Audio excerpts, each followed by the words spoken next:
Hey, this is Geoff from Thursday, and you're listening to The New Scene.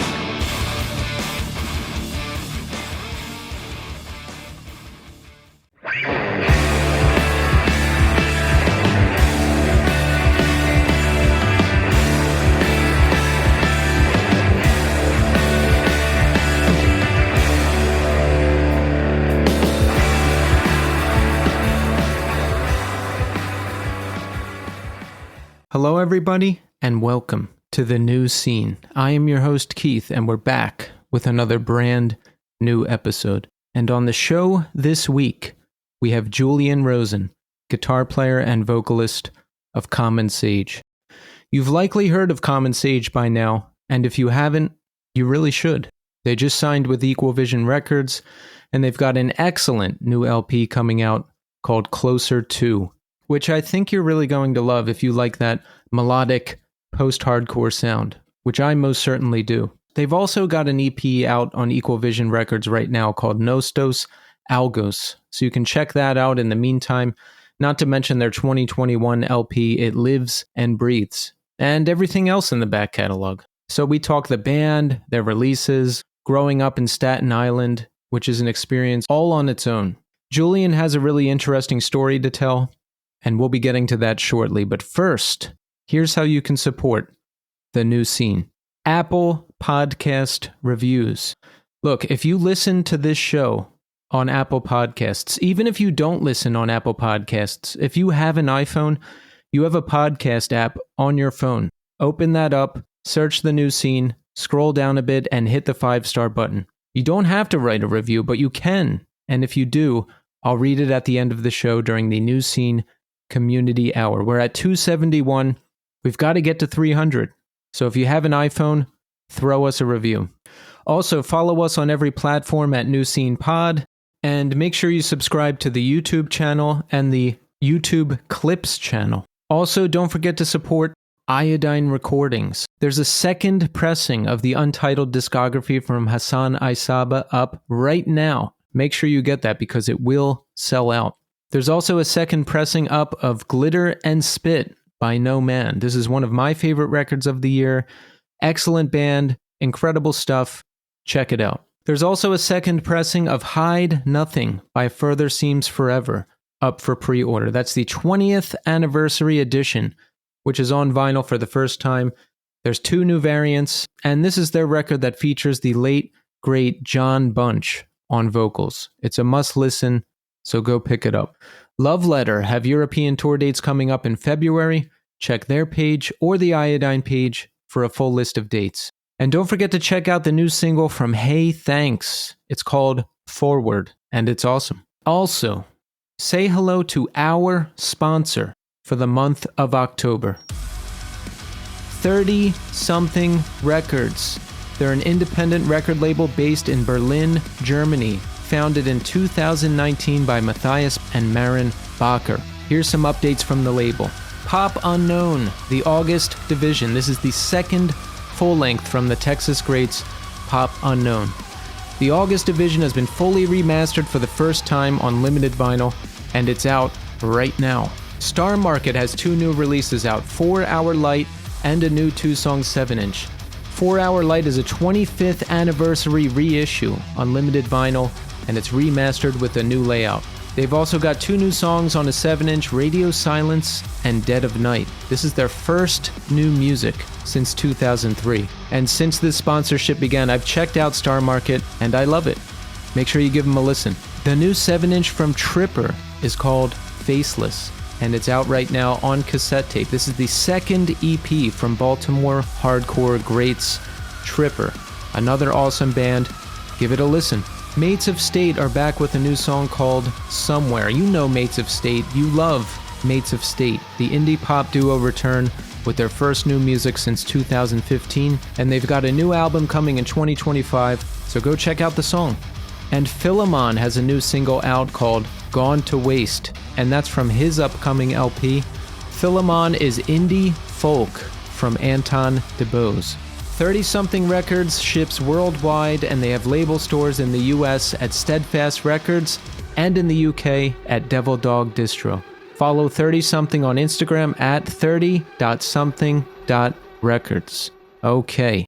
So listen, check back in with me in segment 3. This was a big weekend here. I saw Cave In and Coalesce twice.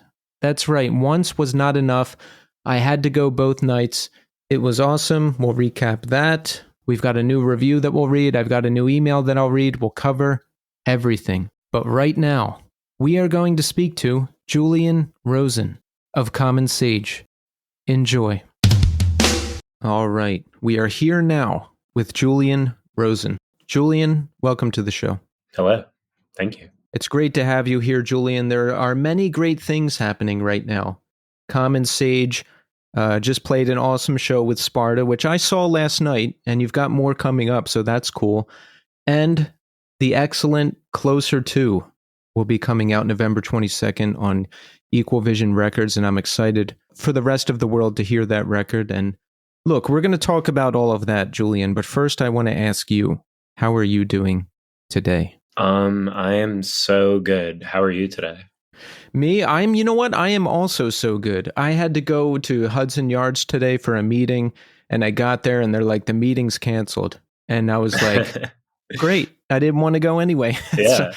So then I came home and I just got some work done, and the weather was perfect, and this is the best time of year, and I just felt good. I totally agree with you. I'm very excited that it's October. I'm excited to be wearing pants again. You know, long sleeves are amazing. Yeah, I'm totally with you. Yeah, it's the best. Where do you live? I live in Crown Heights in Brooklyn. Ah, okay. Where do you live? I'm in Williamsburg. Cool. Yeah, I used to be in Flatbush, and I didn't like it.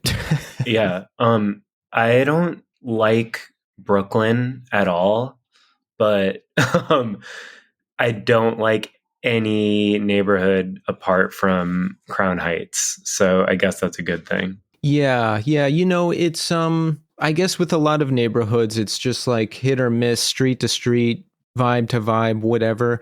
I used to live near King's Theater in Flatbush, but I didn't love the neighborhood, and I didn't love my apartment because it had no heat and no gas. Yeah, that sounds horrible. So I just kind of squatted there for 9 months and didn't pay any rent, and then just bailed and finally ended up somewhere new. But you know, there's many adventures with trying to find a decent place here to live, which I'm sure you know. I only know this secondhand. I moved to Brooklyn maybe like 7 years ago, or maybe 8. With my ex-girlfriend, and we lived together for like less than a year in a pretty nice apartment. And then the next apartment I moved into, which is where I am now, is, you know, pretty great, like high ceilings, pretty spacious, and I literally can't complain about it. And I've been here for like I said, like 7 years or something. That's rare too, to be in a place that long. I have found out that this is all super rare. So where did you grow up? I grew up in Staten Island. And that is where our bass player Steve is from. He's still living there, and that's where I know him from. But yeah, I grew up there, pretty close by. I used to hate it, but in my elder years, I appreciate it a lot more than when I was younger. Yeah, I think that happens a lot. I feel the same way about pretty much everywhere I grew up. Right. You know, like now that I have distance from it and I only go back sometimes, I can appreciate it. Totally. Yeah. I was actually just talking to Artie from St. Vitus last night, and he told me he just moved to Staten Island. So we had a really long conversation about Staten Island, which sounds pretty boring. Maybe it was boring, but I was having a good time. How did you like growing up there? I think I've only been there once, and it's trippy. It's like the island of New Jersey, just off the coast of New York. Yeah. You know, it's like serious suburbs. It's interesting. Definitely. Yeah. I mean, I didn't think it was interesting. In retrospect, I get it, and I get that it is interesting to people, and it's like, it is bizarre that it's a borough of New York, but it's like you just said, like New Jersey or like Long Island or something like that. Pretty weird. I think it was good. Like there was like an abandoned hospital that there's like a documentary about an urban legend serial killer out there called Cropsy, and he like lived in Oh, the hospital, the abandoned that's out hospital. there? Yeah, that's a Seaview Hospital. I watched that documentary before. Yeah, yeah. Yeah. It's pretty good. Yeah. Yeah, so like I spent a lot of time like in high school like going out there and like doing graffiti out like in all the abandoned buildings there. And I mean, everyone had a car the second anyone could have a car, so we just everyone drove around all night when we were kids. We just like, listened to music all day and all night. School was I went to the same school from kindergarten until I graduated, which is also weird. And it's like 100 kids, so I knew the same 100 kids my whole childhood, you know. But yeah, I don't know what I'm getting at here. It was good. Like I was into it. I have fun remembering most of it. It was mostly pretty good. Yeah, your early experience doesn't sound too different from mine. And I grew up in suburban Pennsylvania, so the suburbs are like that. Right. Similar in a lot of ways, but a lot of mysticism and differences as well. Definitely. How about your relationship with music? Is it something you've always been interested in? It's something I've been interested in most of my life, for sure. I was forced to be in, which I ended up really liking, but I was forced to be in like a children's theater group thing from like age 7 to like 12 or 13. So that was truthfully very fun. And somewhere in between there, I started being forced to take guitar lessons as well. And it didn't click for a while, but when it did click, it stuck, So you had to be forced to take guitar lessons. Yeah, I mean, I can't think of anything I was particularly interested in or wanting to do as a child. But I think or I'd like to think most parents do that. They'll just be like, damn, my kid needs to do something. I have to like get them good at something.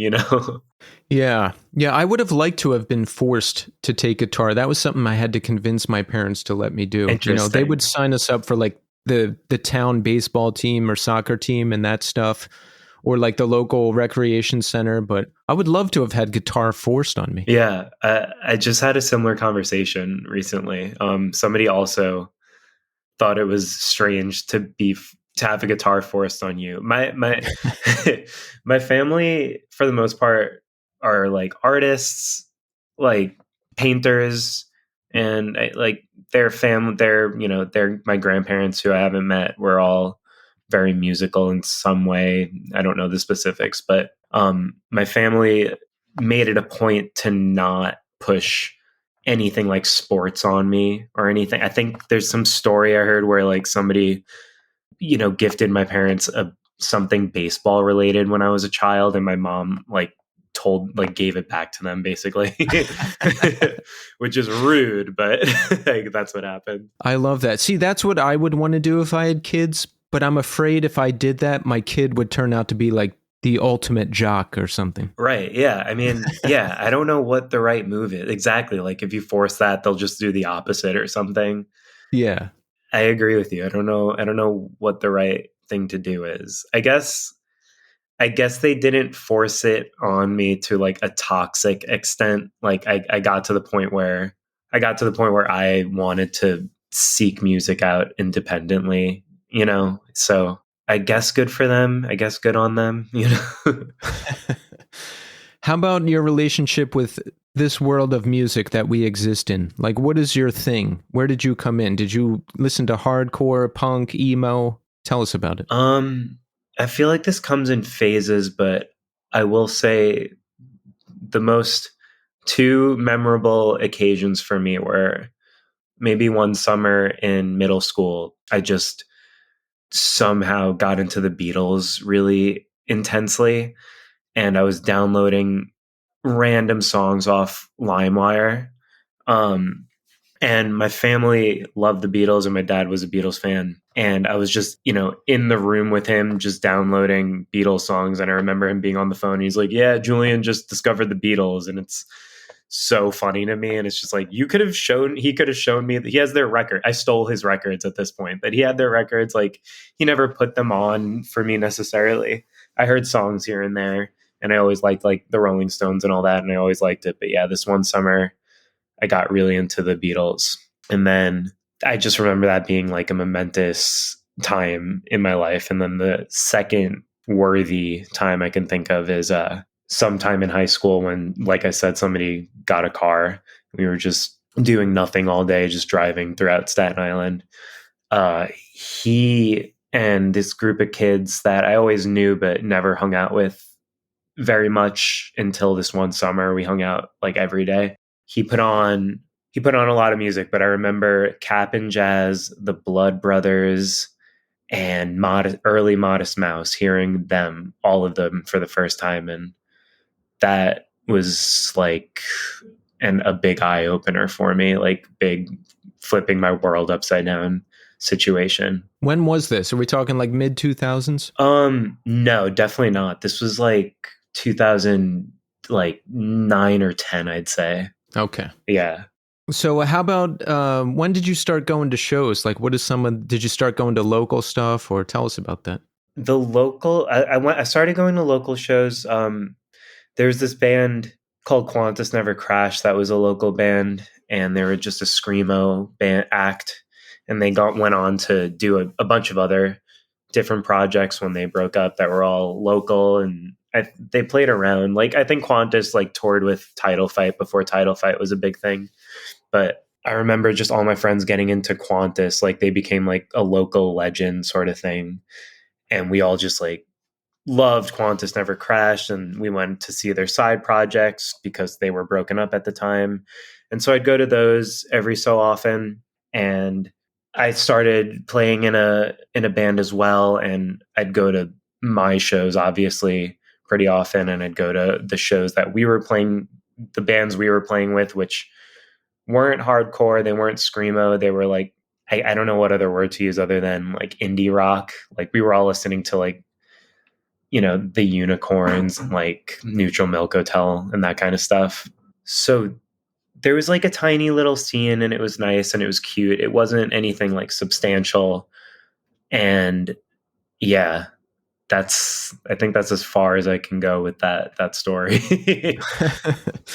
So what is your life like at the time? All right. So when you start going to shows, around how old are you? I would say like 14, 15.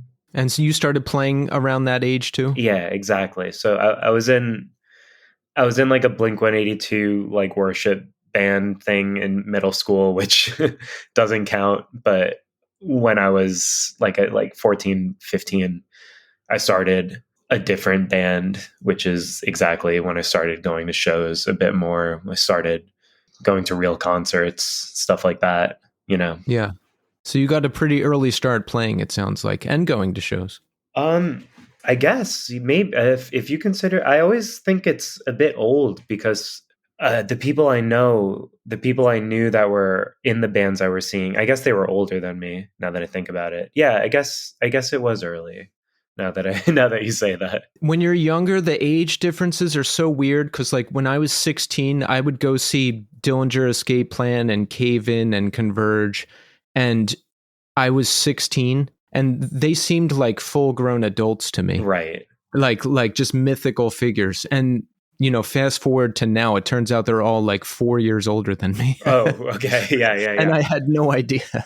Totally. I mean, I feel like I'm 31 now, but at this age and playing shows more often now, I'm just like, I look out on the crowd, or like I look at all the kids that are coming, and I'm like, man, these are all kids. These are all kids my age. Like, this is what I used to see when I was going to shows, and all the bands I was seeing looked like me. Like, they were all 31 or something, you know, like, yeah,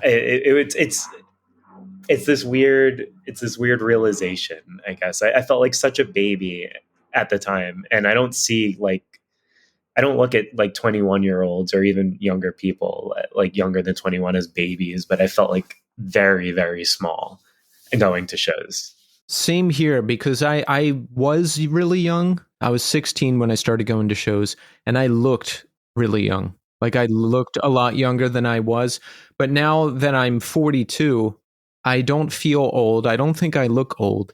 And I don't know. I just like, it's like you said, you know, I see 20-year-olds and I don't think like, oh, look at this infant. I just think like the older you get, the more the spectrum kind of levels out, I think. Yeah, totally.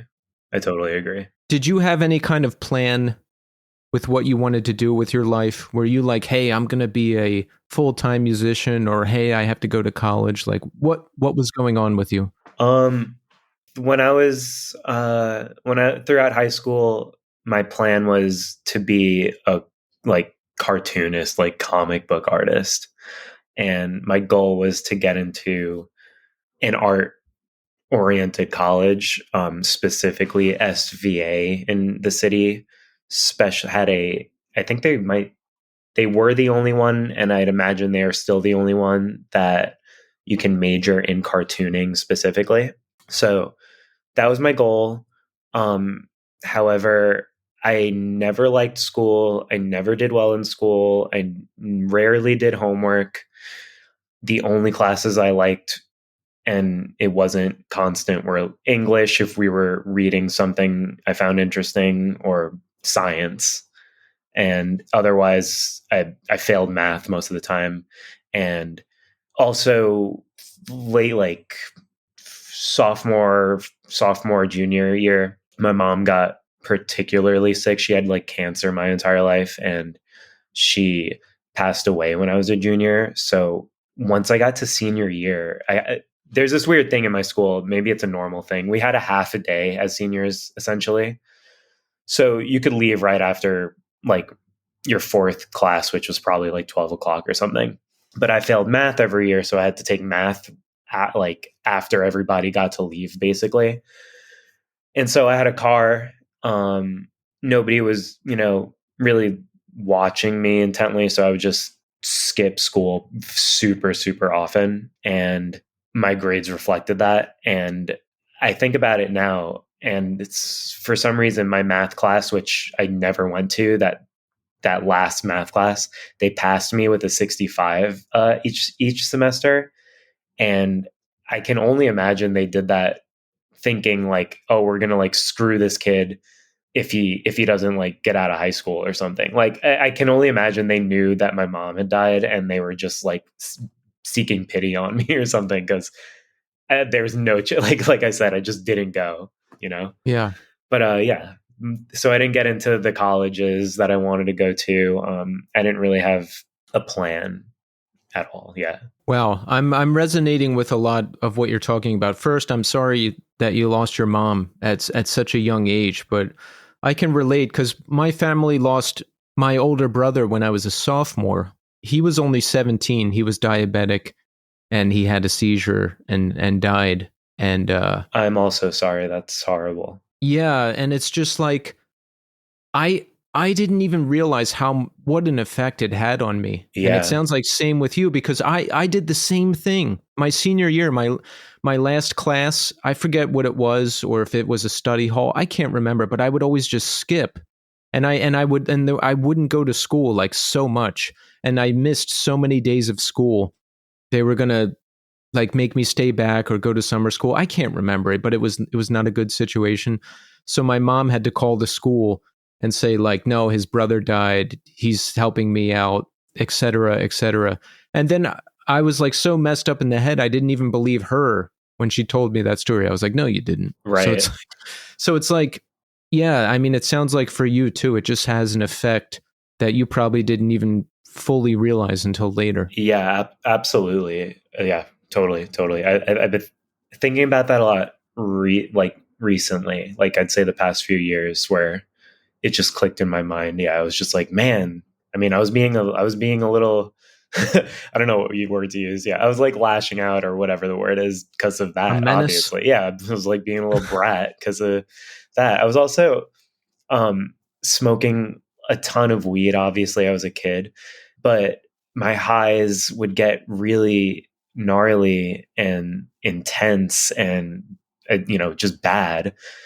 And I would just like keep forcing myself to like smoke weed because in the past I liked it so much. And I just think about the same thing now. I'm just like, I have a feeling that I was just having horrible thoughts or horrible moods because of this horrible thing that was going on at the time, Yeah, it's weird. It like is weird. Because I didn't even get a chance to process it because it was like right back to school, get a job, dad's at work, mom's at home, and I had to like kind of hold things together at home. And then 2 years later, I started experimenting with drugs and drinking. Right. And I was awkward to begin with. So it's like there was no chance to grow up or process or anything. It was like childhood, sort of right into adulthood, and then off to the races. Yeah, man. Yeah. Yeah, totally. I don't want to make this like I don't want to make this like a sob story, but yeah, same essential thing happened to me. My dad also, I think like wasn't processing it or taking it well. And he very quickly was like, yeah, just like, what are you going to do? You need a job. And I was like, damn, dude, I have no idea. I never thought about this. And he didn't kick me out, but I think inadvertently like pushed me out of the house. He like, I didn't answer him one time, I recall. Like he texted me one day and I just didn't answer him, and he like turned my phone bill off. He turned my phone off because of it. Mm-hmm. And that really like just fast forwarded like me being like, okay, I'm paying my own phone bill. Okay, like I'm moving into my aunt's house. Okay, I'm getting like a full-time job. Okay, I'm saving up to get an apartment. And yeah, that all happened within less than a year. Wow. Did you live on Staten Island? That was all on Staten Island, yeah. So I lived on Staten Island, stayed with my aunt who I stayed with often, like throughout my life, and we have a pretty good relationship. But she, I think, knew what was happening, and I think she had like ulterior motives also, but like kind of wanted to go about them a different way to try to get me to, I don't know, push me in a certain direction, which I think I noticed as well, and obviously hated. But yeah, I stayed with her for less than a year, and then I got my first apartment within that same year on Staten Island. This is a dumb question, but did you live with people or by yourself? I'm just thinking, like, how did he afford it?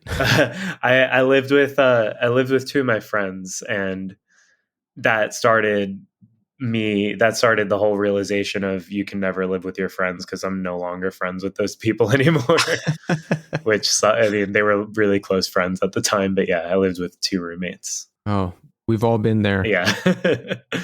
So talk about leading up to Common Sage. I mean, were you playing in other bands locally? Were you like going out doing any touring? What were you up to? I'm going to try to make this not the most convoluted story in the world, but so my high school band was a band called Davy Crockett with two of my friends. One of them was my roommate, and we were like I said, like just all into the Unicorns, like Shoo Shoo, Neutral Milk Hotel, Modest Mouse, like really into indie rock. I had started getting really into Cap'n Jazz, like I said earlier, which started me on this like big, emo, hardcore, post-hardcore wave. But yeah, Davy Crockett was like an indie rock, Modest Mouse worship sort of band. And we went on like little baby tours, like two or maybe 3 days tops, like weekenders, nothing more than that. And we played locally a lot. And at one point it just disintegrated, like it just stopped happening. And we basically had an album worth of songs, or close to an album worth of songs, that I thought were just going to die. But one day I was like, man, I really want to like just get these out, basically. So two other friends I recruited, and they were down to do it. And we recorded this album worth of all these extra songs. And that is technically, or not technically, it just is, that is like the first Common Sage album, because I was like, hey, I don't want to call this Davy Crockett because it doesn't feel like Davy Crockett. Do you guys want to, should we name this something different? And my friend came up with the name Common Sage. And I was like, cool, we'll call it Common Sage. And so we recorded that album. And was that the very first one, Klamath Falls? Yeah, yes, exactly. Yeah. That's what that one is. Yeah. And then that just kind of took life, like just kind of like reinvigorated my interest. Cause at that point, like before that, I was like, I'm done. Like, I'm not going to make it doing this. It's not going to happen. I just want to do this. But then we all were like, let's play a show. Like, let's play a release show. Let's do this. Like, let's get somebody to put it on tape or this and that, And yeah, that's how that happened. And then those people left, new people came in. We've had a few new members here and there, but right now, this version of Common Sage, it's been us for about like 2 years now, the group of guys that it is now. Yeah. Yeah. And we can hear a lot of evolution from Klamath Falls up to now. Definitely. I was just listening to everything throughout the past week. And how old are you when the band gets started? Like that version, Klamath Falls, Common Sage. We recorded that in 2017. So I'm like horrible at math. I have failed it, like I said, but... No, wait, let's see. Wait, 7, all right. 23, 24-ish? That makes sense. Okay. God, see, again, time is messing me up because, like, all right. And anyway, I don't want to divert us here. Okay, so that's still pretty young. Yeah. Did you get into animation at all? Did you still want to do that? I never got into, no. I mean, I always had a sketchbook with me. I drew pretty often. I haven't done it in a while, but I made it a point. There's this thing people do during October called like Drawloween or like Inktober, and you basically do a drawing a day. And I did that for a really long time. I'd say maybe like 3 or 4 years ago is when I stopped doing that. How do you get by? I'm talking like from the beginning of the band to now. How do you get by day to day and financially? Like me, I just worked full-time office jobs. So that, I was kind of on that path and then trying to fit in my artistic interests around that. Right. And now I have a much better balance of it now than I did when I was 23. How about you? My first job was at my friend's dad's restaurant. I was like the line cook / dishwasher guy. So I did that on weekends, which was well before I moved out. But when I moved out, I got a job at Starbucks, which was an awesome job. They gave me money to move out that I didn't have to pay them back for. I don't know what kind of program that was, but very cool of them. They take care of people. You can have like a career in there. Like very seriously. Yeah, I will never say one bad thing about Starbucks. So I worked there for probably 2 years, and then I started working at Roberta's, the pizza place in Brooklyn, and I worked there for super long. And then, like, I've basically just been in restaurants ever since. I've just been a line cook or a chef or whatever you want to call it, forever. And most of the time it's great because they usually let you request off whenever you want for however long as you want. And, if there's ever a problem, I was just ready to be like, great, if like this is too much time, like, cool, it was good working for you, I'll get another kitchen job. And I've had quite a lot of kitchen jobs at this point, but that's what I do 40 plus hours a week for the most part. Yeah. So the band continues along. We put out Klamath Falls. That's the first EP. And then Might As Well Eat the Chicken in 2020, right? Right. How did we fare during the pandemic? Anything canceled? Anything impacted? I'm sure there was. The bass player, this girl Jenna that I was friends with, left the band a little before that. which was a big bummer for me at the time. And then after that, the drummer on those two albums, his name is Phil. He was still like in it with me. Like it was still weird. We weren't playing shows, but when the pandemic hit, he was like, I'm moving to California. And I was like, okay, cool. I get it. That sucks, but cool. So Common Sage wasn't really a thing, but we had the songs on those three songs on Might As Well Eat the Chicken. And it was a similar situation. I was like, I just want to do something with these. So we found somebody to press them onto tapes. That's not pressing, but we found somebody to put them on tapes. And I did some stupid acoustic live Instagram live shows like everyone was doing at the time. Yeah. And at some point in 2020, it was another similar situation. We just had a few songs ready towards a new album, and my relationship with Jenna had kind of gone a bit sour. But Phil, even though he was in California, we were still really close, and we were talking about music pretty often, and we were both down to make it happen, like to record the songs in some way. So at some point I kept writing a few more songs. I remember I went out to California for a little while and we practiced those songs. And then we scheduled studio time, and he came out to the East Coast and we practiced them a bit more. And during this time, I talked to my friend Chris Johns, who's in Stay Inside. Yes, I know Chris. Yes. Wonderful person. Great guy. Great musician. I asked him if he would be down to like strictly just record with us, like write bass parts. He's not a bass player, but just write bass parts.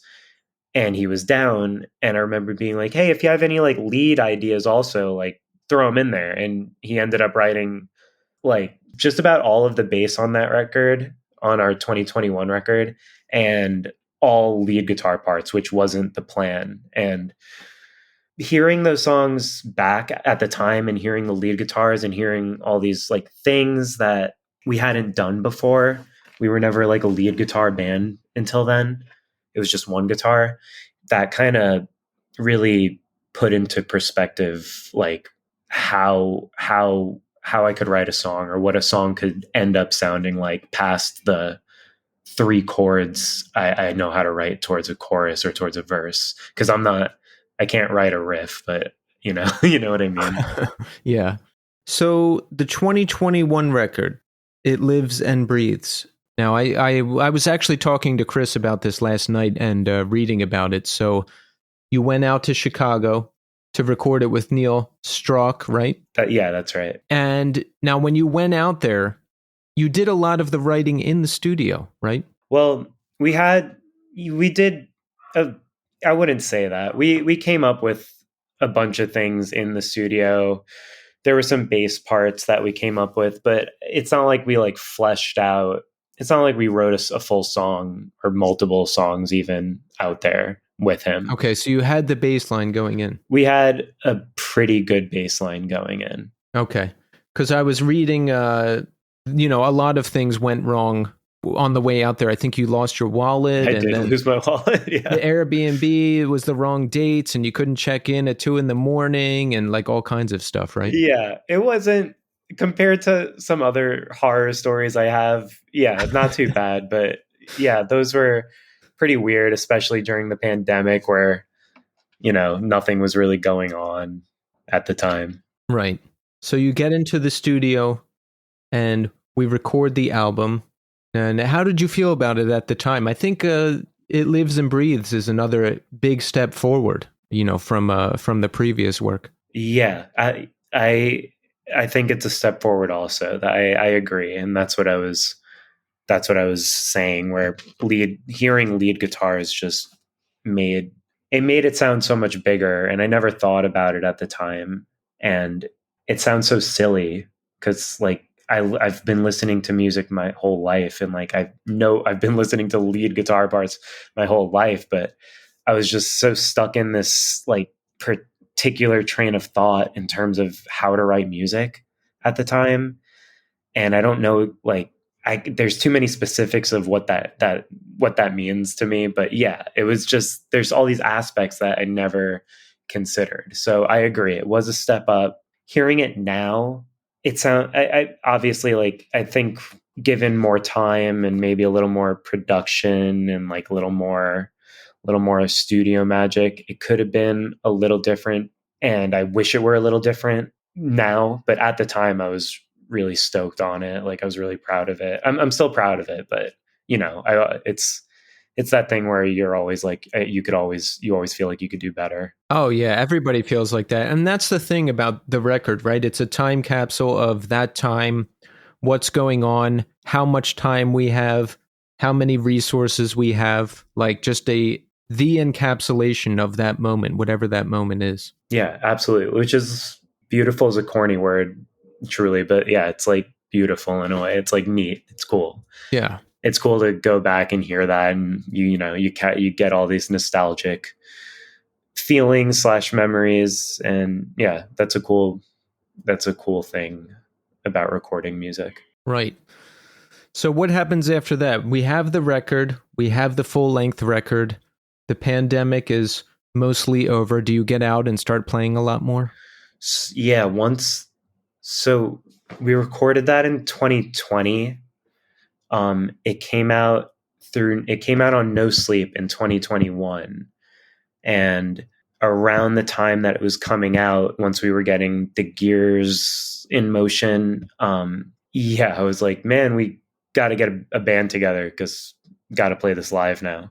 Got to start playing shows again. So Chris Johns isn't in the band now, but he agreed, like, he was down to be in the band right after writing the record, right after recording. So he was in the band at the time. And I just hit up 2 guys that I knew from Staten Island to start playing some live shows. And it all worked out pretty perfectly time-wise. They were down right when the record was coming out. So we started playing live at least, once a month locally. We tried to, I can't remember specifics, but I think we like went outside a little bit here and there. But when the drummer ended up leaving, but we got this, and right when he left, I don't know how to say this. we put our feelers out, basically. I hit up Chris Enriquez, actually. Yeah. Yeah. I hit up Chris Enriquez immediately, and I was like, hey man, can you like play a show or two with us? And he's like, I can't, but let me hit up some people. So he contacted a bunch of drummers, and this guy, Chris Todd, who is our current drummer, was down to play some shows with us, ended up being down to join the band and being down to record new songs with us, which was happening right at the time that he joined the band.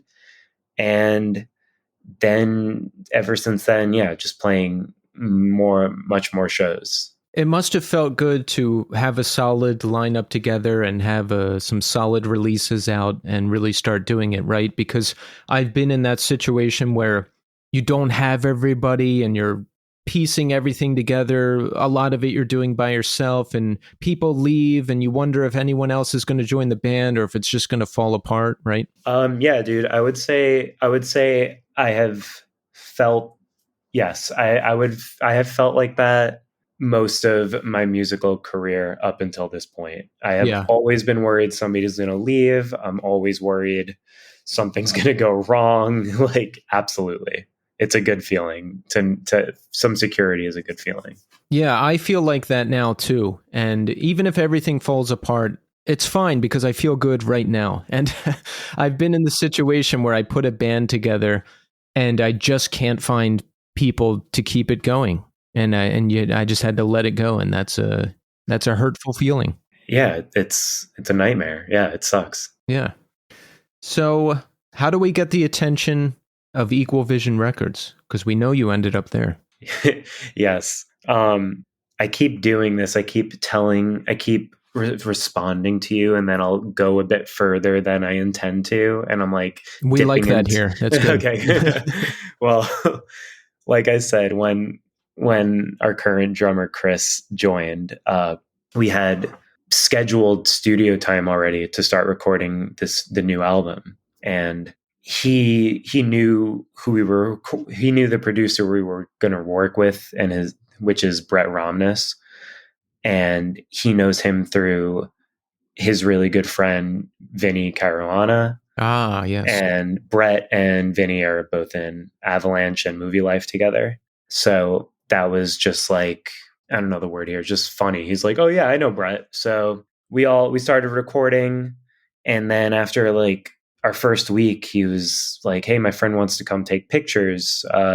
Is that cool? Like, of us in the studio. And I was like, of course, that's cool. And we were talking about how much we could, pay him, even though he didn't ask to get paid, but we were just talking about, $100, like $50, like what do we give him? So he ended up coming, and his name is Mike Dubin. And yes, I have met Mike, and we have used his pictures before on the show. He's your manager, right? He is our manager. That's right. You man, you could have him on this podcast, and he could, he can tell. He's worth a podcast, but he wears many hats, right? He's got to have good stories. He has, yes, absolutely. But he came to the studio.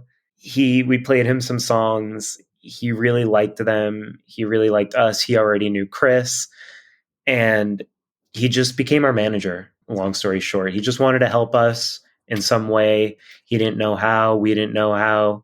He just wanted to help, and that came in the form of him becoming our manager. And yeah, he's just an old school Long Island dude. He's knows everyone you can ever think of.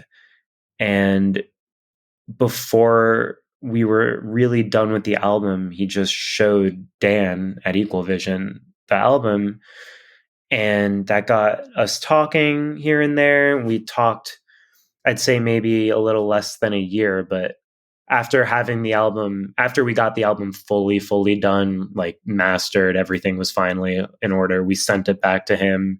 We had like a game plan for him, and he was just into it. And that's how Equal Vision happened. He was just into it. That's awesome. Was that Closer To? That's what we were working on and what we showed them? Yes, that is our brand new album, Closer To, which is not quite out yet. It is not out yet, but everyone, listen to this. I have heard it since I am such a major force in broadcasting. I get to hear things early, and I love the record. I think it's going to do very good things for you, for Common Sage, and I'm excited for everyone else to hear it. It's just, it invokes like Thursday and Movie Life and all the great post-hardcore bands that we grew up and know and love. But it doesn't sound like a tribute. It doesn't sound like it's stuck in the past. It invokes those nostalgic, great feelings and, a lot of things I love about this music and this scene, but it also feels very fresh. So I think we're on the precipice of something great here. What do you think, Julian? I think that was very nice of you, and I really appreciate that. Thank you. Yeah. Yeah, I feel really good about it. It was the first time we worked with a real producer. Brett is like the coolest dude in the world. We all got along super well. I'm sure he gets along with everyone though. But yeah, he has such like a broad taste in music, which is great. And I feel like every producer should have the craziest, broadest taste in music, because it just helps the final product in like, different way, all these different weird ways. But yeah, it definitely wouldn't be what it is without him. I feel really good about it. I also hope that it doesn't sound too stuck in the past. Definitely didn't intend it to be. So I'm glad that you think it doesn't. No. And it's another huge leap forward. Like if you listen to It Lives and Breathes, and then you listen to this album, just the songwriting, the power of the songs, everything is just another step forward. So, I'm sure you grew as musicians in the time that we came in to write this record, and it sounds like you're working with a great producer too. So, I mean, how much intervention does he have? Does he say like, maybe don't do that, or maybe try this? Yeah, literally just that. Like I tried sending him demos before we went in, and he was like, yeah, send them. And then I'd be like, what do you think about this or this? He's like, I didn't listen. And I'm like, oh, okay.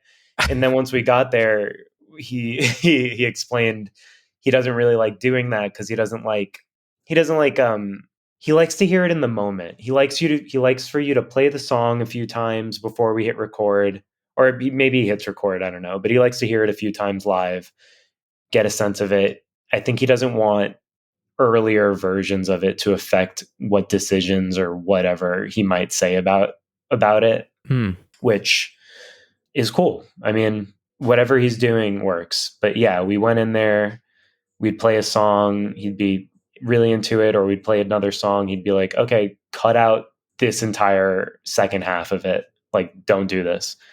And we were all really open to it.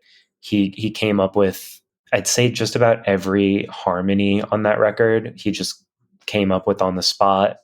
Just, you know, I'm in the booth recording, and he's like, try this, try this, try this.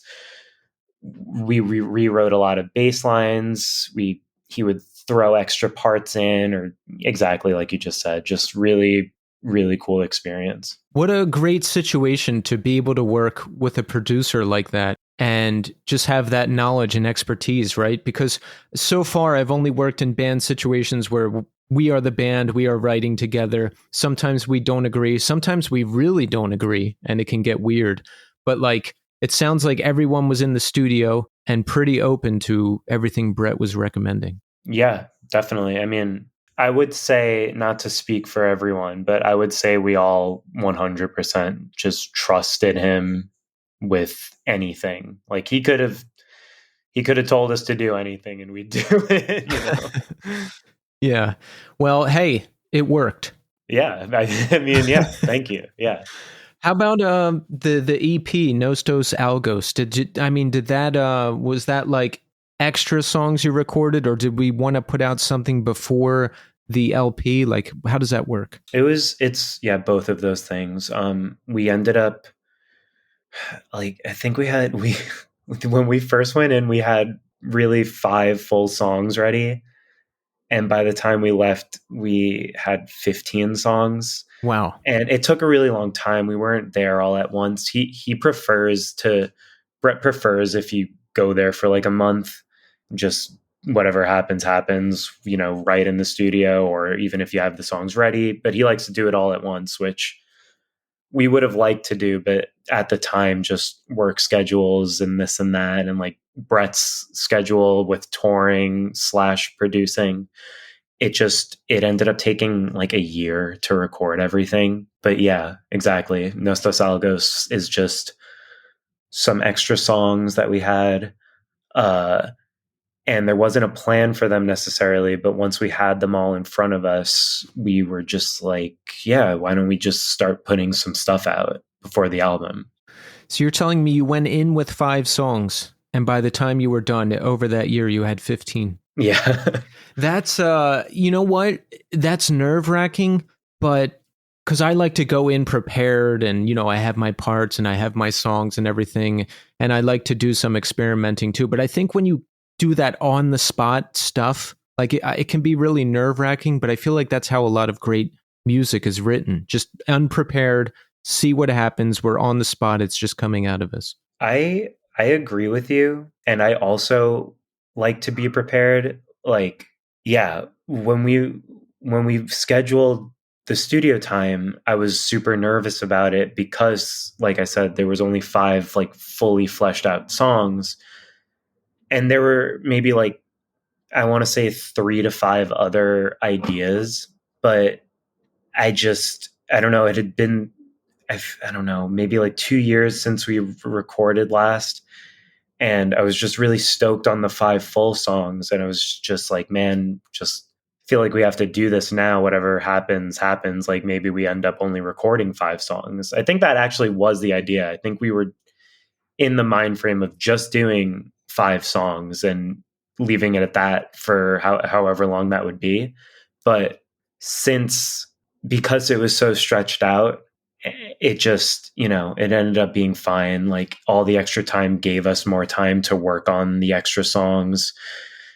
being in the studio with him also just fleshed out the already fleshed out songs a bit more, gave a few little ideas here and there. It's not like we wrote a full song in studio there or anything, but yeah.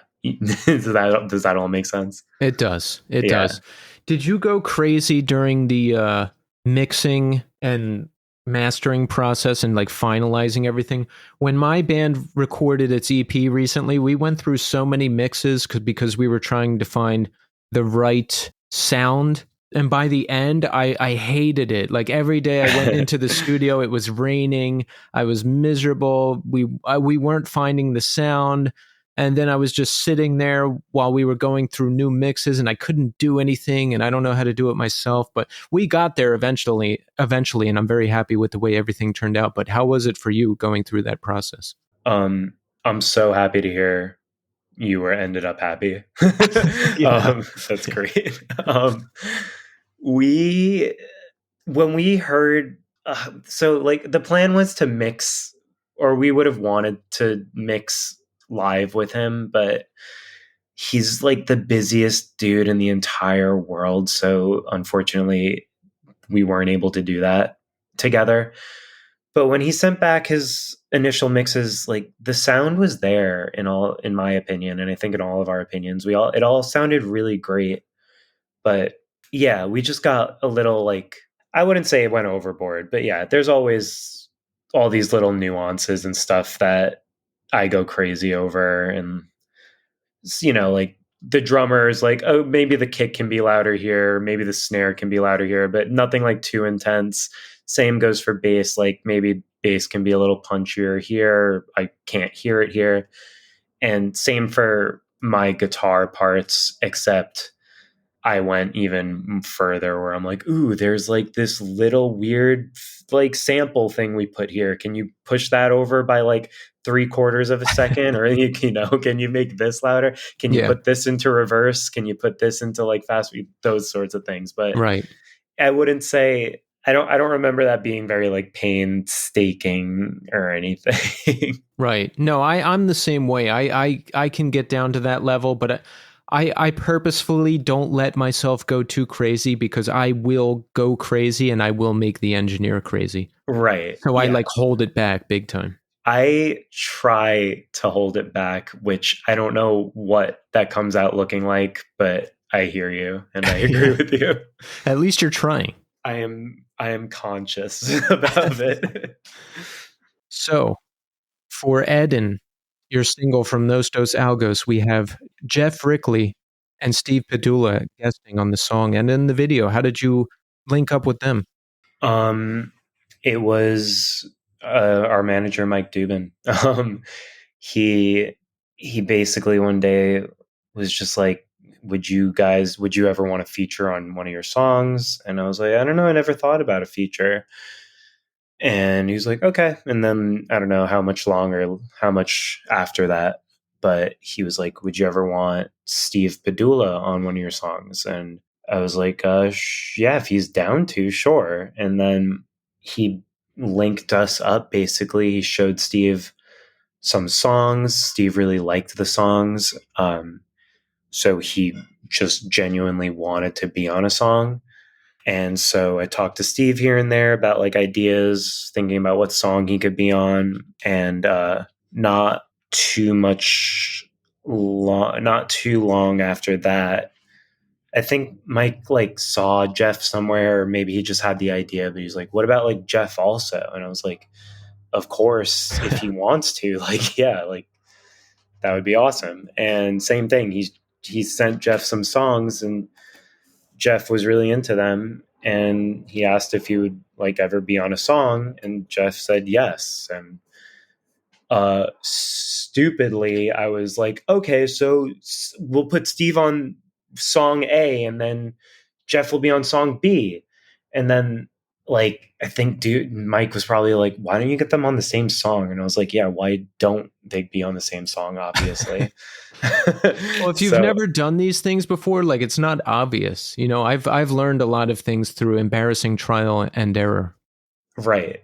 Yeah. I'd like to hope that in the future, if something like that happens, I'll be like, obviously, you know, Paul McCartney and Ringo Starr are going to be on the same song, but maybe I'll decide they go on two different songs. I have no idea. But yeah, anyway, they were both down. Steve came to the studio to record his part, so we got to hang out for a bit, which was really cool. And Geoff proved to be a very, very busy man. So we would have loved if he came to the studio, but way too busy to make that happen. So once he realized, because I guess we never said, hey, like you can record this on at your leisure, like whenever you want. He was like, oh, I can. And then he just like recorded his part immediately from wherever he was. And yeah, it just came together like that. And then when we were talking about getting the video together, it was also through some trial and error, but we, managed to get everybody in on the same day, working with everybody's schedules. And it's, they didn't have to do that. They didn't have to be on the song. They definitely didn't have to, film a video with us, but they did. And I'm super, super grateful for it. It's like the coolest thing in the world. Yeah. Great individuals, great band, awesome people to be partnered with. Where did you film the video? We filmed it with, do you know Jesse Corman? No. He's the singer of the Number 12 Looks Like You. Oh, yeah. Which is a band I like listened to throughout high school as well. So Equal Vision got us in touch with Jesse because Number 12 had just signed to Equal Vision for their new record. So the plan wasn't necessarily for Jesse to film / direct it, but we had a little video chat with him because I think we were just kind of just going to like pick his brain about ideas of what we can do or something like that. But he kind of just jumped on board pretty quickly, which was really cool. And we filmed it in a studio he had recently just acquired out in New Jersey somewhere. I can't remember. But yeah, we filmed it in a little studio he has. How about the video for Vehicles? You were just out in LA filming that, right? No, that was also in Jersey. That was in Flemington. Oh. Yeah. I see. Yeah. that was with Rich from Gatherers. Mm-hmm. Yeah. And his wife Kelsey, they both made that whole thing happen. Who came up with the concept, and tell us about it? I mean, I could interpret it, but I want to hear it direct from the source. Rich came up with everything. I had spoken to Rich occasionally throughout the past year before we were signed, before we had an album at all. And I love the videos he made for Gatherers a lot. And I just really wanted to work with him. So we would talk to him here and there, be like, hey, would you ever be down to do a video? He said like, yeah. And then just a few months later, hey, you still down to do a video? Hopefully gonna have like some sort of label involved. I don't know, like how much would you like blah, blah, blah, blah, blah, logistics, like all that. And Gatherers used to be on Equal Vision, I found out. And so Dan has a pretty good relationship with him and Kelsey. And that just happened. So, but yeah, anyway, Rich wanted full like creative control to begin with. And I was happy for him to have that. He came up with it on his own. He came up with everything. Would you like me to explain exactly what's going on, or would you like it left up to some sort of interpretation? I would like to know what's going on. Because sure. I could kind of guess, but I was like, I don't know exactly. It seems like some kind of mind control, maybe another dimension or dream world or something. Tell us, I'm interested. Yes. So he didn't want me to explain what the song was about. He just wanted to listen to it. He just wanted to get a vibe for it. He just wanted to get his own interpretation, essentially. So the video is basically like I'm a vehicle and everybody in a jumpsuit is a quote unquote vehicle for, this ambiguous testing. But I'm like, what's the right word here? Not the muse or not the catalyst, but I'm the one affecting everyone else, basically. Hmm. So there's just this, group of people doing tests, primarily on me, and I am producing this ripple effect that is affecting all of the other test subjects in the video. See, that makes sense now. Yeah. So I mean, it seems like everything is coming together in a great way. We're doing awesome collaborations. We have new videos out. We have this excellent record about to come out on an excellent label. I mean, do you feel that? Do you feel like we're on the precipice of great times here? I am literally truly happy to be here. I don't ever want to get ahead of myself with anything. I think that everything that's happening has been really great, and everything that continues to happen is really great. And it would be lovely if it just got better and better. And I'm here for it. If it doesn't get better, that's okay. I'm ready for that. But yeah, I hope it does. That's a good attitude to have, and that's my attitude as well, because I've done the thing where I've had too high of expectations and then they've been shattered, you know? Right. So my Totally. expectations now are low. I'm like, hey, I've done a lot of great things. If more things happen, that's awesome. If they don't, I'll live, and then there will be other things, you know? Yeah, truly. I mean, yeah, exactly. I have gotten my hopes up way too many times than I can count or remember at this point. But yeah, this is the best it's ever been, and it's been really good. How about the gig last night with Sparta? Now that was something. And you're playing more shows with them. They're legendary. I love that band. They've been influential on me. Yeah, they're a great. Yeah, it's honor is a corny word, but it is an honor to be able to play one, let alone four shows with them. Yeah. Really, really cool. Yeah. And I think Jim is a legend because I've been listening to his bands for years. He was also one of the people to come on this podcast in the very early days, so I've always been appreciative of him for that. Totally. Yeah, he's great musician. I just met him 2 or 3 days ago for the first time, but super nice. Yeah. Super cool. Yeah. So what do we have coming up that we can announce to everyone? Now we know Closer To is coming out November 22nd on Equal Vision Records, so we want everybody to pick that up, right? Definitely. How about future plans, future tours, future prospects? What can we share with the people? Right now we'll have one more single out at the end of October. We'll have a local Brooklyn show. I believe it's November 8th with a bunch of really cool local bands and our friends Public Opinion, who are going to be on tour from Denver.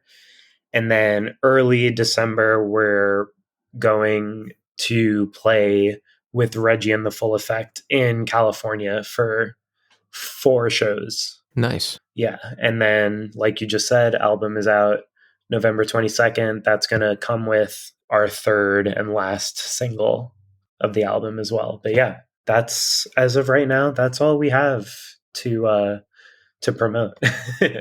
Awesome. Well, I love the band. I love the record. I think more good things are ahead. And Julian, I just want to say thank you so much for coming on the show. Thank you so much for having me. Genuinely.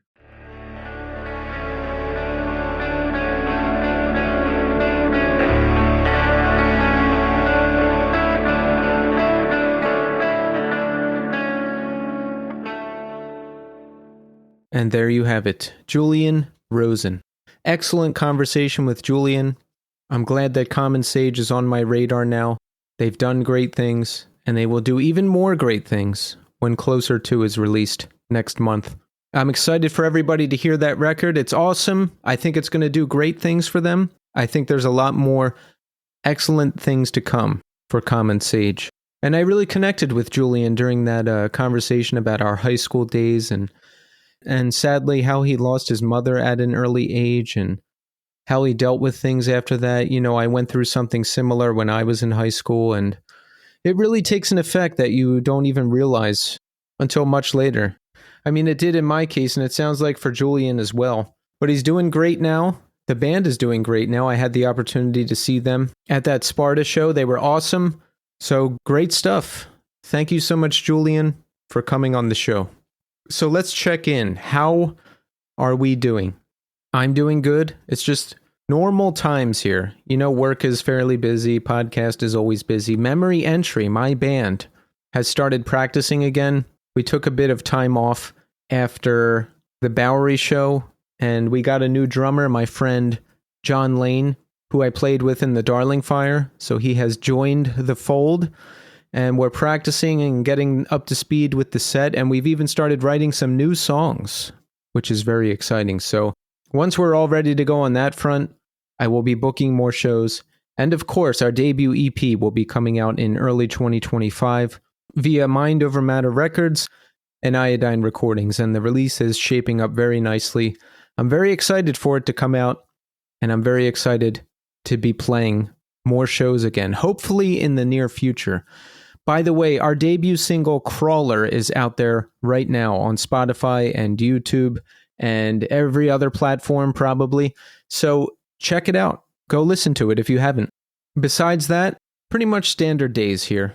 Oh, but this past weekend, I did do a double feature of Coalesce and Cave-In. Coalesce played their first shows in it's been 14 years? And Cave-In played as well. No Man played the Saturday day. So let me tell you about that. Okay, so night one of Coalesce and Cave-In. I did not get there in time to see iFlies, the opening band. However, I did check them out this past weekend, and they are awesome. Let's call it a noisecore band. I hear hints of Cave-In. I hear heavy hints of Coalesce. If you like those two bands, you will like iFlies. So definitely check them out. Coalesce played next, and it was unbelievably good. Now, you may have heard me talk about this on the show before, but I haven't seen them since 2010. A lot of people haven't seen them since 2010. But at that show, I was only half paying attention, and I was high, and I was drunk, and I left early to, let's say, go get into more trouble, which I highly regretted for a long time. But they're back. They're better than ever. Everything you heard Sean talk about on the show is true. Everything is so locked in with the tone and the samples and the set list and the energy and everything.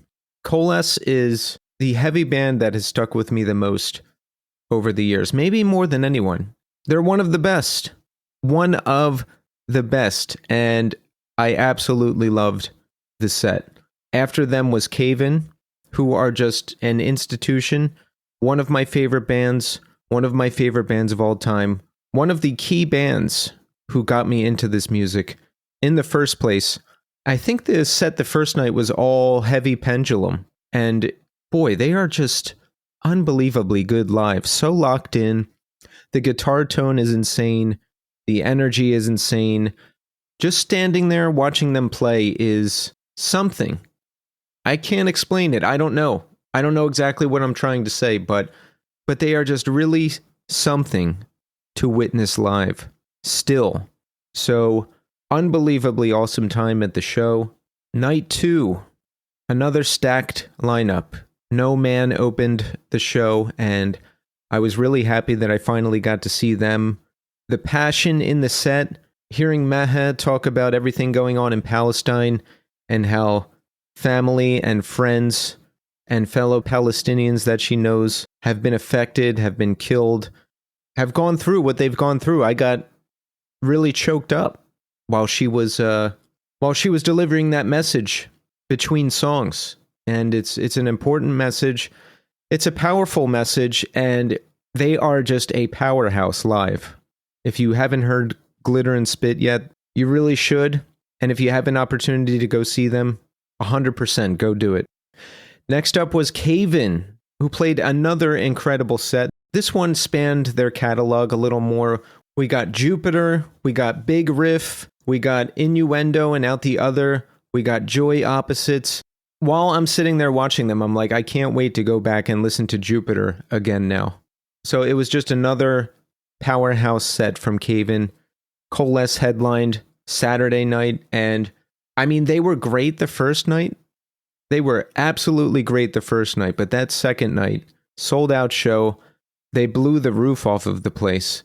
And somewhere around 10 o'clock, they started turning on the lights because I guess there was a curfew, and they just kept barreling through songs. We got a lot of 002, A Safe Place. You know, they stacked a lot of those songs at the end. Another career-spanning set list, and just watching them play, all of them, the whole time was unbelievable. I stood there watching them, and I was like, I can't believe I'm seeing this band again. I can't believe I get to see this band again. I can't believe I'm seeing them 2 nights in a row after all this time, after blowing it the last time they played. So I was just over the moon happy, headbanging like a maniac, having a good time.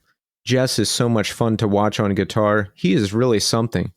And at one point, he just comes out into the crowd and is on the ground just flailing around and playing. And, you know, nobody was hurting each other.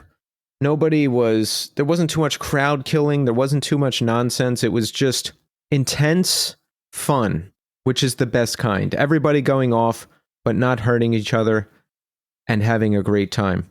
I got to talk to so many people that have been on the show too. Meha, singer of No Man. I was talking to her for a while, and she is just super friendly, an absolute delight to talk to. So I'm glad I got to meet her in person. Matt from No Man I was talking to. I met the whole band, actually. Meha introduced me to everyone. So that was cool. Jeff Gensterbloom, who drummed for Her Head's on Fire and now drums for Coalesce. I was talking to him. I met Steve and Adam from Cave-In, and I was talking to Adam for a bit. That was awesome. John Lamacchia from Lamacchia and Candiria. Sean Ingram and Nathan Ellis, met both of them. Got to talk to Sean for a second. That was cool. Nathaniel Shannon, the photographer. He's been on the show. He was photographing both nights of the Coalesce show. Check out his shots on Instagram of the show if you haven't seen them. Some really awesome stuff there. Met a ton of people. Hung out with friends. Got to see 2 of the best shows I've ever seen. The nights were perfect. The weather was perfect. Can't say enough good things. A+ weekend. So there you go.